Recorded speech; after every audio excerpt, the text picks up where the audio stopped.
When he shows up at my door, I can tell he's been crying. He asks me if I've seen the news, but before I can reply, he's kicked off his shoes and jumped into my bed. The moment I sit with him, he bends toward me like a tree that's been whipped by the wind, finally given in and no longer able to stand, so I use my hands like a splint. Wrapping around his broken body, holding tired limbs in place, encasing his chestnut splintered skin as best as my olive arms can, and I tell him, sweetheart, you are a forest. Branching out and growing, knowing that even when you are devastated, you were created with the ability to be reborn, so let us mourn the loss of your kin. Those that have been torn down for centuries by men and women who were determined to eradicate your species, clear-cutting entire families and selling them off in bundles like trees dressed in chains, beating them to a pulp and then using them to write their future on. This beautiful man with skin like a maple crumbles in my arms, sparks fire in me that I try to extinguish, rests cinnamon cheek on my pale chest, and I do my best impression of a boat trying to keep calm during a storm.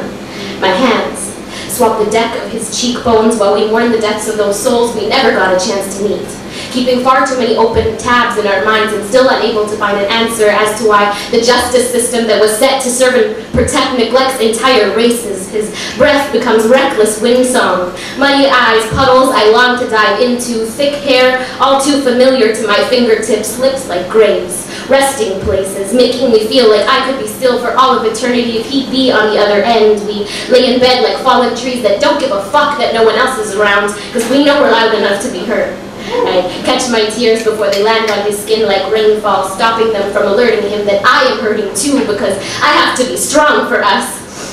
So I get lost in this forest of a man who's been able to withstand pain on a frequency my white privilege has afforded me the luxury of never receiving, and when he's finally sleeping, the embers in me still burn, so I purge ashes and rub them on fair skin, become chameleon lifting the weight of myself up with rejuvenated tongue, put pen to paper and wonder who came up with the term race to describe different groups of people, because a race is a competition, a rivalry. I looked it up in the dictionary, and under the verbs category I read things like contend, run, hurry, sprint, charge, beat, rapidly, shoot.